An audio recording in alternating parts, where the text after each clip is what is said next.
हे सध्या परभणीच्या जिंतूर तालुक्यातील मराठवाड्यात प्रसिद्ध असलेलं येलदरी धरणाच्या परिसरामध्ये आहे आणि या ठिकाणी जे कार्यकारी अभियंता असतील क्रमांक गट 1 आणि क्रमांक गट 2 यामधील जे कार्यकारी अभियंता असतील अधिकारी असतील त्यांच्यासाठी ही सरकारकडनं निवासस्थानं बांधलेली आहेत. मात्र या निवासस्थानाची अवस्था बघितल्याच्या नंतर ही निवासस्थानं नसून खंडर झाल्याचं आपल्याला चित्र पाहायला मिळतंय.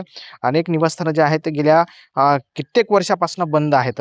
त्यामुळे निवासस्थानाच्या वर जे छत आहे त्या छतावर मोठमोठी झाडं फुटलेली आहेत. दरवर्षी या ठिकाणी जे आहे ते मोठा खर्च देखील दाखवल्याचा आरोप या ठिकाणच्या नागरिकांकडनं केला जातो. दुसरीकडे या ठिकाणी अनेक गैरव्यवहार देखील होत असल्याचा आरोप या ठिकाणची नागरिकांनी केलेला आहे. आपल्यासोबत सामाजिक कार्यकर्ते प्रीतम वाकळे जे आहेत. काय एकंदरीतच काय त्रास होतो या सगळ्या गोष्टीमुळे? हे जलविद्युत निर्मिती प्रकल्प येलदरी येथील कर्तव्यावर असलेल्या कार्यकारी अभियंता आणि उपकार्यकारी अभियंता यांच्या सदनिकांच्या परिसरात आपण उभे आहोत. आपण बघू शकता की आज या ठिकाणी हे कार्यकारी अभियंता उपकार्यकारी अभियंता कर्तव्यावर दाखवलेले आहेत, पण प्रत्यक्षात मात्र ही लोक इथं राहत नाहीत. आपल्या वरिष्ठांशी आर्थिक देवाणघेवाण करून हे लोक कायम गैरहजर राहतात. याच्या आम्ही अनेक वेळा तक्रारी केलेल्या आहेत. या सदनिकांच्या परिसरामध्ये अनेक वेळा गैरकृत्य चालतात. जोडपी असतील किंवा तळीरामांचे अनेक इथं उपद्रव आपल्याला पाहायला मिळतात. या सर्व गोष्टींमुळे येथील स्थानिक नागरिक देखील अत्यंत तीव्र नाराजी या जलविद्युत प्रकल्पाविषयी करत आहेत, इथल्या वरिष्ठांविषयी करत आहेत.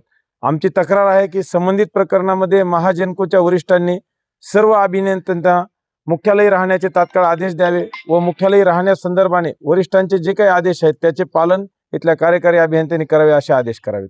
आपण बघतोय की या ठिकाणी मुख्य अधिकारी असतील त्याचबरोबर कर्मचारी असतील ते या ठिकाणच्या निवासस्थानामध्ये राहत नाही आहेत. खरं तर त्यांना आदेश आहेत की या ठिकाणी असलेल्या निवासस्थानामध्येच राहावं. मात्र या ठिकाणी न राहता अधिकारी कर्मचारी जे आहेत ते नोकरीवर असून रजेवर राहतात. त्याच्यामुळं अनेक या ठिकाणी गैरप्रकार देखील घडत असल्याचा आरोप या ठिकाणच्या नागरिकांकडून केला जातो. त्या संदर्भात कारवाई देखील व्हावी अशी मागणी या ठिकाणच्या स्थानिकांनी केलेली आहे. आता यावर अधिकारी काय कारवाई केली जाते अधिकाऱ्यांवर आणि कर्मचाऱ्यांवर हे पाहणं महत्त्वाचं ठरणार आहे. कॅमेरापर्सन सुदर्शन पाटील, ज्ञानेश्वर उंडा, TV9 मराठी, परभणी.